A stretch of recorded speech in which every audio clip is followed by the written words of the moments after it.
Budget session మీకు promise చేసిన ఇంట్లో కొంచెం సజెషన్స్ ఇట్లా ఉంటే మాట్లాడదాం. దీని మీద చాలా టిప్పనీ జరుగుతుండే, దాని మీద మాట్లాడదాం. నిన్న మాట్లాడే కంటే ముందు నిర్మలా సీతారామన్ గారు కట్టుకున్న చీర పైన ఒక పెద్ద టాపిక్ వచ్చింది. ఇది ఒక 2500 సంవత్సరాల ఆర్ట్ వర్క్ అని, ఈ ఆర్ట్ వర్క్ చేసింది దులారీ దేవి అని పద్మ ఏమంటారు మన మధుబని నుంచి ఎక్స్క్లూజివ్ ఆర్ట్ వర్క్ చేసే దులారీ దేవి అని, ఈమె కర్పూరి దేవి నుంచి నేర్చుకుందనని, ఒక పెయింటర్గా ఒక హౌస్ మేడ్గా తను పనిచేస్తూ ఈ కళను ఇప్పటిదాకా తను బతికించుకుంటూ వస్తున్నదనని, ఇప్పటిదాకా ఆమెకు ఎన్ని కష్టాలు వచ్చినా తన మొగుడు తన నిడిచిపెట్టినా 16 సంవత్సరాల తన బిడ్డను పోగొట్టుకున్నా ఇప్పటికీ ఆమెకున్న ఆ ప్యాషన్ ఏదైతే ఆర్ట్ మీద ఉందో వదలకుండా ఆ ఆర్ట్ని ఇప్పటికీ కాపాడుకుంటూ వచ్చుకుంటూ డార్క్ కలర్ ఆర్ట్స్, రా ఆర్ట్స్, ఇప్పటిదాకా తను 10,000 పెయింటింగ్స్ చేసింది, మోర్ దెన్ 50 షోస్ చేసింది.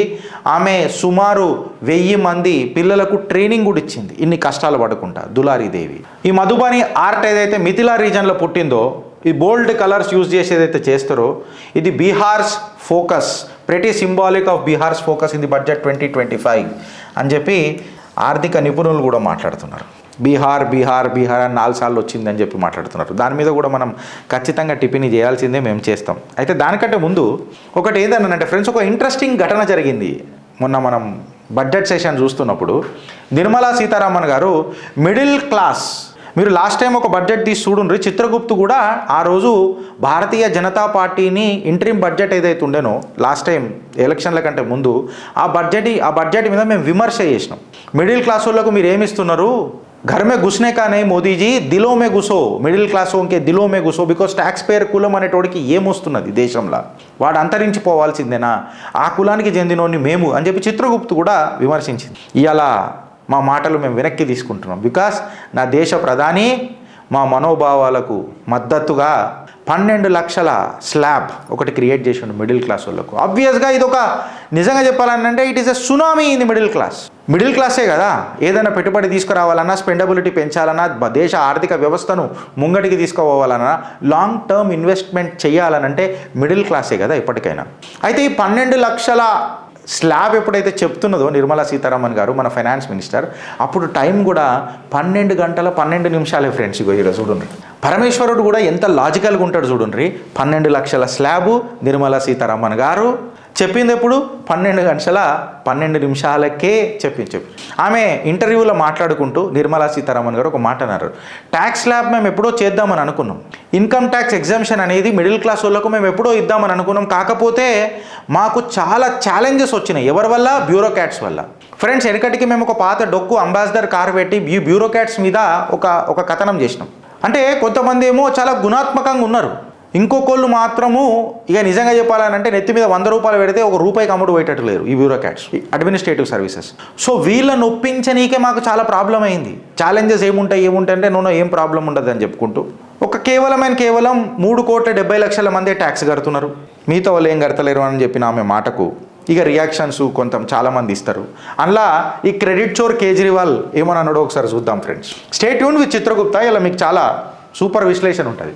క్రెడిట్ చోర్ కేజ్రీవాల్ ఏమంటారంటే, నేను 2020 నేను చెప్పినట్టే మిడిల్ క్లాస్ వాళ్ళకు ఇవాళ నిర్మలా సీతారామన్ గారు ఇచ్చిండ్రు అని చెప్తాడు.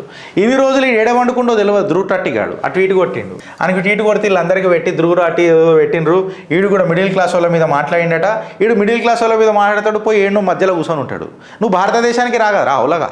సో ఈ క్రెడిట్ చోర్ కేజ్రీవాల్, ఈ ధృవరాటి వీళ్ళందరూ కలిసి క్రెడిట్ తీసుకోనికి ప్రయత్నం చేస్తారు ఫ్రెండ్స్. వీళ్ళ గురించి మనం పక్కకు పెట్టి అబ్సల్యూట్గా మనం డీటెయిల్స్కి పోయి మాట్లాడితే న్యూక్లియర్ ఎనర్జీ మిషన్ దగ్గర 100 గీగావాట్స్ ఆఫ్ న్యూక్లియర్ ఎనర్జీ బై 2047 అని చెప్పి మాట్లాడినారు. 100 గీగావాట్స్ ఆఫ్ న్యూక్లియర్ ఎనర్జీ అనేది పోరగాల మజాక్ కాదు. దాని తర్వాత ఏవైతే ఉడాన్ స్కీమ్ ఏదైతే ఉండనో అది 120 డెస్టినేషన్స్ కూడా పెంచిర్రు అని అన్నారు. బట్ స్పెసిఫికల్గా మనం మాట్లాడుకుంటే ఇవాళ న్యూక్లియర్ ఎనర్జీ అనేది ఎంత ఇంపార్టెంట్ అనేది ఆనంద్ రంగనాథన్ గారు తన మంచి ఒక ట్వీట్ కొట్టిండు. ఏమని కొట్టిండంటే, India's goal of 500 gigawatts of clean power cannot be realized without it. A single nuclear plant absorbs 70,000 homes while emitting less carbon dioxide than a hybrid car. అంటే ఏడు లక్షల ఇండ్లకు నాశనం అవుతుంది ఈ కార్బన్ డైఆక్సైడ్ వల్ల అని చెప్పి ఆనంద రంగనాథన్ గారు చెప్తూ, ఫ్రాన్స్ ఇప్పటి వరకు న్యూక్లియర్ పవర్ ఏదైతే షేర్ ఉంటుందో పెద్ద పెద్ద దేశాలది, ఫ్రాన్స్ 71% ఉన్నట్టు, స్వీడన్ 40% ఉన్నట్టు, స్విట్జర్లాండ్ 37% ఉన్నట్టు, యుఎస్ఏ 19.3%, రష్యా 17%, ఇండియా కేవలం 3%. ఇది మనం 50%కి ఖచ్చితంగా పోవాలా? అటు 50% కాదు కానీ అట్లీస్ట్ ఇప్పుడు 100 గీగావాట్స్ మనం ప్లాన్ చేస్తున్నాం, అట్లీస్ట్ 500 గీగావాట్స్కి మనం పోవాలా, అట్లీస్ట్ ఒక 15% బై 2030 పోవాలా అని చెప్పి మన ఆనంద్ రంగనాథన్ గారు చెప్పారు. ఇన్ఫ్యాక్ట్ ఇది చెప్పాలని అంటే ఇది నరేంద్ర దామోదర్ దాస్ మోదీ గారు వచ్చిన తర్వాతనే ఈ పుష్ జర గట్టిగా అయింది. ఇక దాని తర్వాత క్రిటికల్ మినరల్స్ మీద చర్చ జరిగింది. దాని తర్వాత మన టెక్స్టైల్స్ మీద కూడా నిజంగా చెప్పాలని అంటే ఇవాళ ఒక మంచి పురోగతి సాధించారు. ఇన్ఫ్యాక్ట్ చెప్పాలంటే సామాన్యుడికి మంచిగా ఉన్నది. Electronic goods especially phones and electronic vehicles ఏవైతున్నాయో దాని మీద కూడా ఉన్నది. లిథియం అయాన్ బ్యాటరీ మీద కూడా నిజంగా చెప్పాలంటే మంచిగా చెప్పారు. అది ఆల్రెడీ మనం మాట్లాడుకున్నాం కాబట్టి దీని మీద ఇంకేం టిప్పని లేదు. కాకపోతే గిరీష్ అబ్సల్యూట్గా ఈ బడ్జెట్ ఫ్లాలెస్సా, ఇంట్లో ఏం తప్పులు లేవా, అబ్సల్యూట్గా ఇది మనము కన్సిడరేషన్ తీసుకోవచ్చా, ఇలా ఏం సజెషన్స్ లేవా అని అంటే ట్యాక్స్ పేయర్ల కులం నాది, భారతీయుల జాతి నాది. సో ఒకడు బయట సమస్యల మీద పోరాడరా అని అంటే కులాల మీద పోరాడుతున్నాడు ఒకడు. ఎవడో తెలుసు, ఇక మొన్నదాకా ఛానల్ పెట్టుకొని ఇప్పటిదాకా శాసనసభలలో కూర్చుంటుంటాడు ఒకడు. చింతపండు నవీన్ గారి గురించే మాట్లాడుతున్నాడు. నీకు దమ్ము ఉంటే బడ్జెట్ని విశ్లేషించి మాట్లాడు. సామాన్యుడికి ఏం కావాలో కులాల వారిగా ఆడిడబుట్టలే, ఆ కులపోడు ఈడబుట్టలే, ఈ కులపోడు ఆడబుట్టలే. ఈ కులం ఏంద్రా భయ్ నాకు అర్థం కాదు కథ. ఇక నేను నీ గురించి మాట్లాడేంత టైం వేస్ట్ చేయదలుచుకోలే, ఇంకా నా నాలుకైనా అసలే ఖరాబ్ చేయదలుచుకోలే, ఇక శుద్ధి చేసుకోవాలి ఇలా పోయి. సో నా టాపిక్ ఇది ఎక్కడ అవుతుంది అని అంటే ఫ్రెండ్స్, ఇవాళ ధనిక రైతులకు ట్యాక్స్ వేద్దామా వద్దా అన్నది ఒక పెద్ద చర్చ జరగాలనా వద్దా నాకు చెప్పుండ్రు. ఎందుకు అని అంటే ఎవ్రీ హౌస్ హోల్డ్ మనం తీసుకొని చూస్తేనంట, ఇది టైమ్స్ ఆఫ్ ఇండియాలో వచ్చిన graph friends, every working rural house hold తీసుకుంటే అందులో సెల్ఫ్ ఎంప్లాయిడ్ మంది 51.3% ఉంటారంట, అందులో రెగ్యులర్ వేజ్డ్ సాలరీ వాళ్ళు 12.3% ఉంటారంట, క్యాజువల్ లేబర్ వచ్చేసి 36.3% ఉంటారంట. ఈ సెల్ఫ్ ఎంప్లాయిడ్ ఏదైతే 51.3% ఉంటారో అందులో 40% మంది రైతులు ఉంటారంట. ఈ 40% మంది రైతులల్లా 7% అత్యంత ధనికులంట రైతులు, 18% వాళ్ళు మిడిల్ క్లాస్ వాళ్ళంట, 43% మిడిల్ క్లాస్ రానికే ప్రయత్నం చేస్తారట, 25% జర దీనస్థితిలో ఉంటారంట, ఇక 7% అయితే ఇక మరీ ఘోరం అంట, ఇక రైతు కూలీలు లెక్క మాట్లాడుకోవచ్చు. సో ఈ 7% మంది ఏదైతే ఉంటారో అది మిలియన్లలో తీసుకుంటే 5 మిలియన్ మంది రైతులు ఉంటారంట. ఇలా షేర్ ఆఫ్ ఇన్కమ్ వచ్చేసి సుమారు 28% of the share of income ఉంటుందంట. సో 7% మంది ఫార్మర్లని మనము ట్యాక్స్ చేసినందుకు సుమారు 30% could generate thousands of crores annually అని చెప్పి చెప్తున్నారు. ఇలా వీళ్ళు ఏమంటారంటే 45% ఆఫ్ ది వెల్తీ ఫార్మర్స్ ఎవరైతే ఉంటారో, రిచ్ ఫార్మర్స్ ఎవరైతే ఉంటారో వాళ్ళకు కూడా ఈ పిఎం కిసాన్ నిధి యోజన ఎక్సెట్రా ఉన్నాయి కదా, అందులో కూడా వాళ్ళకు సబ్సిడీలు దొరుకుతున్నాయి, బెనిఫిట్లు దొరుకుతున్నాయి. వీళ్ళు అల్ట్రా ప్రోమాక్స్ రిచ్ కదా, ఈ అల్ట్రా ప్రోమాక్స్ రిచ్ రైతులకు కూడా ఎందుకు ఇస్తున్నారు అని అంటే ఇలా 2 రకాలు ఉంటాయి. ఫర్ ఎగ్జాంపుల్ ఇప్పుడు నేనే ఉన్నా, మా నాన్న మాకు భూములు లేవు, నేను ఇప్పుడు భూమి కొనుక్కొని పొలం చేద్దామని అంటే నాకు అంత అదృష్టం లేదు, బికాజ్ నేను ఎప్పుడు ఫార్మర్ కుటుంబంలోనే లేను. సరే ఇప్పుడు కొంతమంది ఫార్మర్ కుటుంబంలో పుట్టిన వాళ్ళ పిల్లలు ఏం చేస్తున్నారు అని అంటే ఆబ్వియస్గా వాళ్ళు ఇక్కడ వచ్చి పని చేస్తున్నారు, సాఫ్ట్వేర్ కంపెనీలలో పనిచేస్తున్నారు, అమెరికాలలో పోయి పనిచేస్తున్నారు, లేదా ఇండస్ట్రీలలో పనిచేస్తున్నారు. పోరలు పోయి ఆడ ఎండకు దున్ని తోవి ఇతనాలు పెట్టి పని చేసి, ఇప్పుడు శ్రీధరణ చెప్తాడు ఖచ్చితంగా ఆ రకంగా ఫార్మింగ్ చేయాలని అంటే యాక్చువల్గా ఫార్మింగ్ ఎవరు చేస్తున్నారు గిరీష్ భాయ్ అని అంటాడు, ఎండకు వానకు నానుకుంటూ. సో అగ్రికల్చర్ని మనం కాపాడుకోవాలి కాబట్టి, ఫార్మింగ్ని కాపాడుకోవాలి కాబట్టి ఇన్సెంటివ్స్ ప్రభుత్వం ఇస్తుండొచ్చు. ఎందుకంటే ఇలా రైతు బిడ్డనే రైతు కాలేకపోతున్నాడు. ఇక మనసుంటోళ్ళు పోయి రైతులు చేయాలని అంటే, ఆ కష్టం చేయాలని అంటే నిజంగా ఇక రైతుకే మనం పాదాభివందనం చేయాలి, ఇంత కష్టపడి మనకు పండిస్తున్నాడు కాబట్టి. ఇదొక పాయింట్ ఉండొచ్చు. సెకండ్ పాయింట్ ఏంది గిరీష్ మళ్ళా అని చెప్పి మాట్లాడితే, ఇప్పుడు ఇక ఇది తీసుకొని మాట్లాడితే ట్యాక్స్ పేయర్ల కులంల లెక్క మాట్లాడితే ఒక బర్డన్ అనేది కేవలం 3,70,00,000 మంది ట్యాక్స్ పేయర్ల మీదనే పడుతుంది. కాబట్టి ఆబ్వియస్గా ఈ స్లాబు 7% ఆఫ్ ధనిక రైతులు ట్యాక్స్ కడితే 30% of the total income value పెరుగుతుంది, or to that matter tax benefit value పెరుగుతుంది అని అన్నప్పుడు ఆబ్వియస్గా మనం మాట్లాడాలన్నా వద్దా అన్నది ఒక పెద్ద చర్చ జరగాలన్నా వద్దా. ఎందుకు అని అంటున్నాం అంటే అసలు ఒక స్లాబ్ పెట్టాలి కదా. అంటే ధనిక రైతు ఎవరు అంటే, నేను ఏమంటున్నా ఇంట్రొడక్షన్, 10 ఎకరాల కంటే ఎక్కువ భూమి ఉన్నోళ్ళు ధనిక రైతుల కింద పెడితే సుమారు 26% ఆఫ్ ది అగ్రికల్చర్ ట్యాక్స్ ఇవాళ మనకు వస్తుంది. ఈ అగ్రికల్చర్ ట్యాక్స్ల ఎగ్జంప్షన్ తీసుకుంటా ఎంతోమంది పాలిటీషియన్స్ కూడా నల్లధనాన్ని వెనకేసుకొస్తున్నారు. ఇది వాస్తవం కాదా?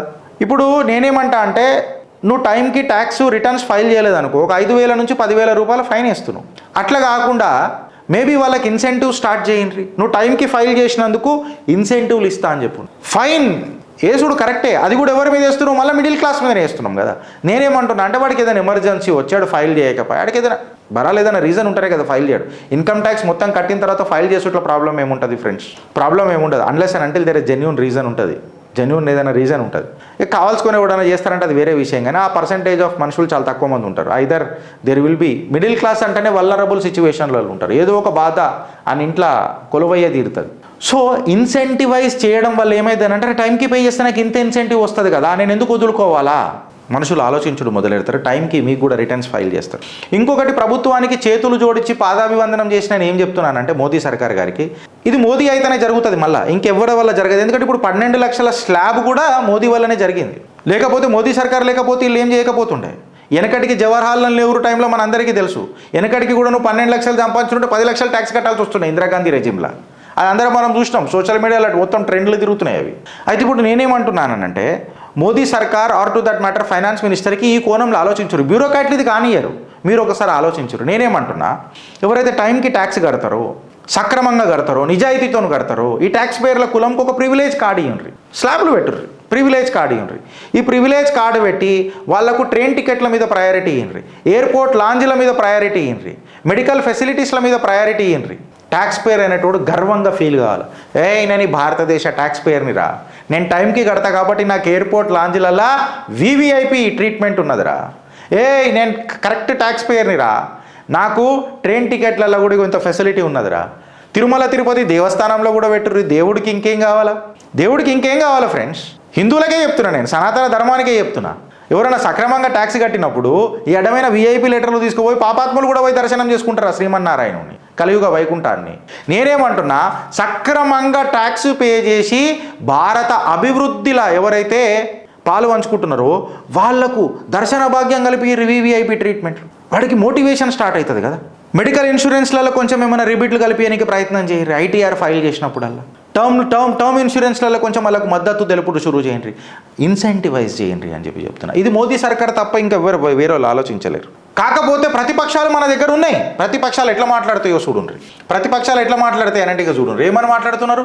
బుల్లెట్ గాయాలకు బ్యాండేజ్ ట్రీట్మెంట్ అంట. ఇది ఎట్లుంటుంది అంటే ఇక మళ్ళీ నాకు గలీజ్ మాటలు వస్తాయి. ఇక గలీజ్ మాటలు వస్తాయి. ఇక ప్రతిపక్షాలు ఈయన చేసిర్రా ఇలా ప్రభుత్వ హయాంలా? ఏదైనా మిడిల్ క్లాస్ వాళ్ళ గురించి ఆలోచించిర్రా? లైసెన్స్ రాజ్ సర్కార్ నడిపింది కాంగ్రెస్. ఇక కమెంట్లు చూడరు మీరు. రాష్ట్రానికి మళ్ళీ మొండి చెయ్యి. రేవంత్ రెడ్డిని పక్కకు కూర్చోబెట్టుకొని రోడ్లు పెద్ద పెద్ద ప్రాజెక్టులు వచ్చి, ఎలక్షన్ల కంటే ముందే రేవంత్ రెడ్డి ప్రమాణ స్వీకారం కూడా చేసేటో లేదో నాకు తెలియదు అప్పట్లో. చేసినాక ఇట్లా పోయి బడే బాయ్ అని చెప్పిన ఆ రోజే 11,000 కోట్ల శంకుస్థాపనలు ప్రారంభోత్సవాలు చేసిపోయాడు కదా నా దేశ ప్రధాని నరేంద్ర దామోదర దాస్ మోడీ. చెప్పుకోనికే మీ నోట్లలో మన్నువాడ సిగ్గులు శరాలేమని ఉండాలి. అంటే తెలంగాణ అని రావాలన్నాడ. ఇప్పుడు ఏఐ కింద 500 కోట్లు పెట్టినరు. నువ్వు ఏఐ ప్రమోట్ చేయి. దేని కిందనో ఇంకొక దాని కింద 20,000 కోట్లు పెట్టిరు. ఎగ్జిస్టింగ్ 10,000 crores నుంచి ఇంకొక 10,000 crores పెంచిర్రు. అది నువ్వు అది ఇంప్లిమెంట్ చేయి. స్కిల్ డెవలప్మెంట్ మీదకి తీసుకొని వచ్చిర్రు వాళ్ళు, అది యూజ్ చేసుకో. వద్దు మాకు కావాలి దోసుకదొబ్బనికి అంటే వీళ్ళు చెప్పినే ఇయ్యాలా. వెనకడుకోకూడదు కాళేశ్వరం ఫైల్ అని చెప్పిండు. పొద్దున్న లేస్తే తెలంగాణ బడ్జెట్లో మేము జాతీయ హోదా అడిగినాం కాళేశ్వరంకి, మిషన్ భగీరథకు. ఇంకా తెలంగాణకు విపక్షనే చూపుతున్నారు, దక్షిణ రాష్ట్రాలకు విపక్షనే చూపుతుంది మోడీ ప్రభుత్వం అని చెప్పి వెనకడికి ఒక పీకుడు మొగోళ్ళు ఇద్దరు మాట్లాడుతుండే. ట్విట్టర్ టిల్లు వల్ల అయ్యా. ఇప్పుడు ఏమాయని అంటున్నా. అసలు ఆ కాళేశ్వరం ప్రాజెక్టు టెండర్లు ఫస్ట్ ఆఫ్ ఆల్ టెండర్లే విలువలే అంటగట్టేసారు. తర్వాత సెంట్రల్ గవర్నమెంట్ ప్రావీణ్యంకే సెంట్రల్ గవర్నమెంట్కి చెప్పే చేయలే. ఇంకా హైలైట్ అయిందంటే 20% పనులు అయిపోతాయి, 80% పైసలు ఇచ్చి పడుతూపిర్రు. దాన్ని ఎవడు క్వశ్చన్ చేయొద్దు. పీక్ కట్టలు కడతానన్న పీకుడు మొగోడు కేవలం కులగనకు పరిమితమైండు. దాని మీద పెద్ద చర్చ జరుగుతుంది ఇవాళ. రేవంత్ రెడ్డి అండ్ కాంగ్రెస్ పార్టీ జిగర్ల దమ్ముంటే కౌంటర్ చేయండి. ఇవాళ చిత్రగుప్త ఛానల్ని కౌంటర్ చేయండి. ఇక్కడ చూడండి, కేంద్రం అప్పు 180 లక్షల కోట్లంట. ఈ ఏడాది ఎక్సెట్రా అని చెప్పి వీళ్ళు రాస్తారు. తుల్లా వీరేందర్ గౌడ్ అల్టిమేట్ ట్వీట్ కొట్టిండు, అరే బాబు కేంద్రం అప్పు 180 లక్షలు ఉండొచ్చు, కరెక్టే, కాదని అంటలేను. మళ్ళీ మీరు వచ్చిన తర్వాత 1,49,000 కోట్ల అప్పు చేసిరు కదా మీరు, మళ్ళీ దాని గురించి మాట్లాడతలేవు సంవత్సరంలో అని అంటే నోట్లలో పడ్డది కాంగ్రెస్ వాళ్ళకు. ఆడాడ కొంతమంది భారతీయ జనతా పార్టీ నాయకులు మాట్లాడుతారు, కార్యకర్తలు మాట్లాడుతారు, గిసుంటోళ్ళని జర ముంగట్లేపాలని అంట. ఇప్పుడు బడ్జెట్ రాగానే మోదీ గారికి పాలాభిషేకం చేస్తారు, నిర్మలా సీతారామన్ గారికి పాలాభిషేకం చేస్తారు. పాలాభిషేకం ఫైన్, బట్ ఎందుకు చేస్తున్నాం అనేది ప్రజలకు తెలవాలిగా. ఇంత మహత్కార్యం వాళ్ళు చేసిండ్రు, పాపం కూసోబెట్టి బ్యూరోక్రాట్లను సంజాంచి, వీళ్ళందరినీ కూసోబెట్టి సంజాంచి చేసిండ్రు. దాన్ని ప్రజల డిఎన్ఏలకు ఎక్కిర్రు అని చెప్తాను నేను భారతీయ జనతా పార్టీ నాయకులకు. రిక్వెస్ట్ అంతే, ఇంకేం లేదు. ఇప్పుడు తుల్లా వీరేందర్ గౌడ్ అల్టిమేట్ ట్వీట్ కొట్టిండు, మస్తు ఉండే ట్వీట్, అది నాకు నచ్చింది. ఎట్లా ఇప్పుడు 180 లక్షల కోట్ల అప్పు కేంద్రం అంది అంటే మళ్ళీ మీ అయ్యా జాగిరా వచ్చిన సంవత్సరంలో 1,49,000 తెలంగాణకు చేసిరు, మొత్తం కేంద్రం కలిపి 180 లక్షలు చేసిరు యావత్ భారతదేశానికి. వీళ్ళు కేవలం తెలంగాణకే 1,49,000 కోట్లు అన్నారు. I stand corrected with the data. However ఆ ట్వీట్ ఒకసారి చూస్తే తెలుస్తుంది. తిప్పి కొట్టాలి కదా, ఇగో ఇట్లా తిప్పి కొట్టాలనంట. అది పాలాభిషేకం. నా దేశ ప్రధాని నరేంద్ర దామోదర్ దాస్ మోదీ గారికి అసలైన సిసలైన అభిషేకం. అది విస్తృత స్థాయిలో మనం ఎన్నో చేయొచ్చు. తిప్పి కొట్టుట్లా ఆయన పోకడని, మన గర్వాన్ని పరిచయం చేస్తేనే కదా ఆ మనిషి గర్వపడతాడు. ఇంకొకడు వస్తాడు, ఇక వచ్చి మేము రూపాయి ఇస్తే కేవలం మా కేంద్రం 40 పైసలే ఇస్తున్నది. ఇది దేశం రా అయ్యా, నీ ఇల్లు కాదు, నీ అయ్యగట్టి ఇల్లు కాదు, ఇది దేశం, ఇది దేశం అంటారు దీన్ని. సో చిత్రగుప్తి అలా దాని మీద కంప్లీట్ షిట్ అయిపోతుంది ఫ్రెండ్స్. ఇంతకుముందు కూడా నేను ఎన్నోసార్లు, మేబీ నేను యూట్యూబ్లలో చెప్పలేకపోవచ్చు, నా ముందు నా ఫేస్బుక్లలో ఇది ఎన్నోసార్లు మాట్లాడినా. అసలు ₹1 పైసా మనకి ఎడికేని వస్తుంది, ఈ రూపాయి ఎట్లా ఖర్చు పెడుతున్నది కేంద్ర సర్కార్ అని చెప్పి మాట్లాడితే, ఇవాళ మనకు బారోయింగ్స్ అండ్ అనదర్ లయబిలిటీస్ నుంచి 24 పైసలు, ఇన్కమ్ ట్యాక్స్ నుంచి 22 పైసలు, నాన్ డెప్ట్ క్యాపిటల్ రిసిప్ట్స్ ఏవైతే ఉంటాయో అక్కడి నుంచి 1 పైసా, కస్టమ్స్ నుంచి 4 పైసలు, యూనియన్ ఎక్సైజ్ డ్యూటీ నుంచి 5 పైసలు, నాన్ ట్యాక్స్ రిసిప్ట్స్ ఏవైతే ఉంటాయో అక్కడి నుంచి 9 పైసలు, కార్పొరేట్ ట్యాక్స్ నుంచి 17 పైసలు. కార్పొరేట్ ట్యాక్స్ ఎందుకు జర మనం తక్కువ చేసుకోవచ్చు కదా అని అంటారే, వాళ్ళకు కూడా మనం ఖచ్చితంగా వాళ్ళకు ఎందుకు తక్కువ చేసినాం, వాళ్ళకి కడితే ఏమవుతుంది అని అంటే కార్పొరేట్ ట్యాక్స్కి జిఎస్టీ అండ్ అదర్ ట్యాక్సెస్ నుంచి 18 పైసలు. ఇట్లా దేశానికి కేంద్ర ఖజానాకు ₹1 ఖర్చులకు ఇట్లా స్ప్లిట్ అప్ అయ్యి వస్తుంది. ప్రభుత్వం ఎట్లా ఖర్చు చేస్తుంది అని చెప్పి మాట్లాడితే, స్టేట్ షేరు ట్యాక్సులు 22 పైసా, ఇంట్రెస్ట్ పేమెంట్లు ఏవైతే ఉంటాయో అవి 20 పైసా, సెంట్రల్ సెక్టార్ స్కీమ్ డిఫెన్స్ ఇంకా మేజర్ సబ్సిడీస్ అవన్నీ పక్కకు తీసేస్తే 16 పైసలు, డిఫెన్స్కి 8 పైసలు. మీ అయ్యా జాగిరి మేము ₹1 ఇచ్చినాం మాకు 42 ఇచ్చిండు అని అంటే, మాకు 22 ఇచ్చిండు మాకు 42 ఇచ్చిండంటే, మళ్ళీ డిఫెన్స్ ఆడొచ్చి బాంబేస్తే ఏం చేస్తావు, పిత్తుతావు, నీ పిత్తుకు మిజాలు వలిగిపోతుందా, మీదికేనా వచ్చే దుష్మంది హౌలగాల లెక్క మాట్లాడతారు చూడు. నాకు అందుకే ఇట్లా హౌలగాల లెక్కనే జవాబు బుద్ధి అవుతుంది మళ్ళీ. అందుకే డిఫెన్స్ హెడ్డోలకు చెప్తున్నా 8 పైసా, finance commission and other transfers 8 పైసలు, సెంట్రల్ స్పాన్సర్డ్ స్కీమ్ల కింద 8 పైసలు, మేజర్ సబ్సిడీకి 6 పైసలు. పెన్షన్లు ఇవ్వాలన్నా వద్దా, మీరు సకాలంలో జీతాలు వేయరు, మీరు సకాలంలో పెన్షన్లు ఇయ్యరు, దానికి మళ్ళా ఎంత ఖర్చు అవుతుంది పెన్షన్లకు 4 పైసలు, ఇంకా మిగతా మిస్లేనియస్ అదర్ ఎక్స్పెండిచర్ కలిపి 8 పైసలు. ఇట్లా ₹1 వచ్చింది ఎట్లా వస్తుంది, ₹1 ఎట్లా పోతుంది. ఏ ఛానల్ అయినా మీకు చెప్పిందా ఫ్రెండ్స్. ఇప్పటి నుంచి ఎవడని అడిగిండు అనుకో, దీని అంతటికి ఎవడు కడతాడు, నీ అయ్య కడతాడా అని చెప్పు. అంటే వీళ్ళు చెప్పిన స్కీమ్లకు ఫండ్ చేయాలా.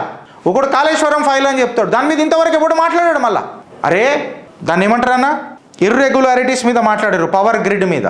దాని మీద సుమారు 60,000 కోట్ల ఇర్రెగ్యులారిటీస్ జరిగినాయి పవర్ కొనుగోలులో తెలంగాణలో. వచ్చుడే శ్వేతపత్రం ఇచ్చిండు రేవంత్ రెడ్డి. మళ్ళీ ఏమైంది దాని మీద, నేను దాన్ని తీస్తా బయటికి. మళ్ళీ డైవర్జెంట్ టాక్టిక్స్ చేసుకుంటూ చూస్తారు.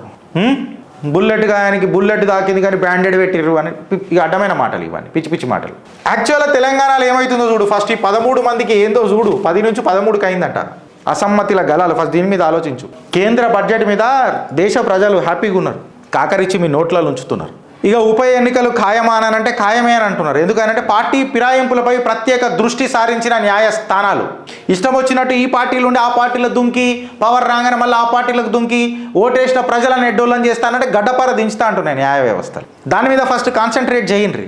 ప్రజలు అప్రమత్తంగా అవుతున్నారు, ఏది వినాలనో ఏది వినొద్దో చాలా క్లారిటీగా అవుతున్నారు. అప్పుడప్పుడు జర కన్ఫ్యూజన్లో ఓటేసేస్తారవచ్చు, కాదని అంటలేను. కాకపోతే ఆ కన్ఫ్యూజన్ని తర్వాత వాళ్ళు కన్విన్స్ అయిన తర్వాత చూస్తే వాళ్ళ కాంపిటెన్సీ పెంచుకొని మీకు కాల గర్భంలో కలపనికే మిమ్మల్ని తొక్కి పడదుకుతారు.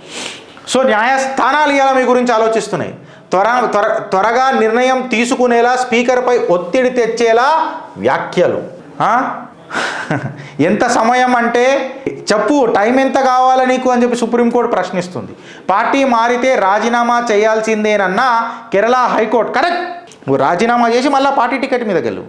అవగాహనలో నీకు ఓటేసిరా ప్రజలు? మళ్ళీ అనర్హత వేటు వేయాలని బీఆర్ఎస్ అలుపెరగని న్యాయ పోరాటం. సిగ్గు శరం ఉండాలా, అలుపెరగని పోరాటం అన్నాడు. ఉల్టా చోర్ కోత్వాలకు దాటానన్నట్టు. దొంగలు ఫస్ట్, అసలైన లంగలు లుచ్చలు మీ బీఆర్ఎస్ వాళ్ళు. అసలు ఈ పార్టీ ఫిరాయింపులు మొదలెట్టినే మీరు. వెనకటికి రాజశేఖర్ రెడ్డి చేస్తే కేసీఆర్ లో అని ఉరలిండు. మళ్ళీ కేసీఆర్ చేస్తే సంసారం అయిపోతుంది కదా. మళ్ళీ ఇప్పుడు రేవంత్ రెడ్డి చేయగానే అది వ్యభిచారం అయింది. అప్పుడు రేవంత్ రెడ్డి ఉరలిండు, ఇప్పుడు అది రేవంత్ రెడ్డికి సంసారం అయింది. చెప్తున్నా కదా, వీళ్లకు అనుకూలంగా ఉంటే సంసారము, అనుకూలంగా లేకపోతే అది వ్యభిచారం. సిగ్గు శరం లేని జీవితంలా బతుకుతుంది ఎవరని అంటే కాంగ్రెస్ వాళ్ళు. కాంగ్రెస్ కార్యకర్తలు అని అడుగుతున్నా, సిగ్గులు శరాలు లేవా రాబోయ్ మీకు? ఓ మాట అడుగుతున్నా. ఈ మాట నేను ఎందుకు అడుగుతున్నానంటే, అన్న రాజకీయంగా మస్తు కొట్లాడుకుందాం. రాజకీయంగా మీకు నాకు విభేదాలు ఉంటాయి, కాదని అంటలేను. గిట్లా ముక్కు పచ్చలారని మనుషులతోని అలా జీవితాలతోని సంకనాకిపించుకొని ఆత్మహత్య చేసేదాకా మీరు రేవంత్ రెడ్డి పరిపాలన చేస్తున్నాడు చూడు. దీనికి సిగ్గైతలేదన్నా? ఈ ఉసురు మీకే ముడుతుందన్నా? ఎందుకంటే మీరు 3 రంగుల జెండా వేసి సింగమూలే కదిలిండు, సిగ్గు లేకుండా కదిలిండు ఇవాళ రేవంత్ రెడ్డి. జనాలు ఆత్మహత్య చేసుకుంటున్నారు. 1 కాదు 2 కాదు, 8 లేఖలు రాసిండు ఆత్మహత్య మీద. తన సోదరి చెప్తున్నది, తన సోదరి కవిత మాట్లాడుతున్నమాట. సిగ్గులు శరం ఉండాలి. మీరు బడ్జెట్ల మీద మాట్లాడతారు రాబోయ్? నాకు అర్థం కాదు. బడ్జెట్ మీద టిఫిన్ తర్వాత చేద్దాం. మీ బద్దలు భాషంగాలు చేయాలి కాంగ్రెస్ వాళ్ళు. చూడురాడ, వెనకటికి మొన్న కూడా ఒక రైతు రేవంత్ రెడ్డి కుటుంబ సభ్యుల ఒత్తిడికి నేను చచ్చిపోతున్నా అని చెప్పి లేఖ రాశాడు. తలకాయడ పెట్టుకుంటారా నాయన? నాకు అర్థం కాదు. మీరు తలకాయడ పెట్టుకుంటారా భయ్? నాకు అర్థం కాదు కాంగ్రెస్ వాళ్ళు. ఇప్పుడు ఇది రెండవది, ఇది ముమ్మాటికి రాజకీయ హత్య. కాంగ్రెస్ హత్య, రాజకీయ హత్య కాదు, కాంగ్రెస్ హత్య. బీఆర్ఎస్ వాళ్ళు సుఖమైన వాళ్ళు ఇలా హరీష్ రావు మాట్లాడుతుంది కాంగ్రెస్ హత్య అని. మళ్ళీ వెనకటికి లాయర్ దంపతుల హత్యను మాత్రం వీళ్ళు మాట్లాడరు. అప్పుడు అది సంసారం వాళ్ళకు. ఇప్పుడు ఇది వ్యభిచారం. ఏడు అంధకార పక్షం ఉన్నది, గంట కొట్టుకుంటూనే ఉంటుంది. ఆడ పోయినామా ఒకటే మాటలు చెప్పాలా. ఈ అంధకార పక్షం ఎట్లుంటుందో, తిన్నామా పడుకున్నామా తెల్లారిందా, గంతే జిందగీ. తిన్నామా పడుకున్నామా తెల్లారిందా, గదే బీజేపీ తెలంగాణలో. ఇంకేముండదు. ఇక పనిచేసేవాడిని ఏరియరాడు ఉంటారు కదా నలుగురు. ఆ నలుగురు 3+1+6. మళ్ళీ నా షావుకు కారణం రేవంత్ రెడ్డే అని చెప్తున్నప్పుడు మళ్ళీ రేవంత్ రెడ్డి సంధ్యా థియేటర్లో ఏం జరిగింది, అలా నాన్న కేసు వాపసు తీసుకున్నా, అల్లు అర్జున్ మీద దండయాత్ర చేసినావు. మళ్ళీ నా సావుకు కారణం రేవంత్ రెడ్డే అని ఇంత డంకేపే చోటు చెప్పిన తర్వాత కూడా నువ్వు ముఖ్యమంత్రి పదవులు కంటిన్యూ చేస్తున్నావు చూడు. కాంగ్రెస్ వాళ్ళకి సిగ్గుందా అని అడుగుతున్నా, నిలదీస్తున్నా. భారత్ మాతాకి జై.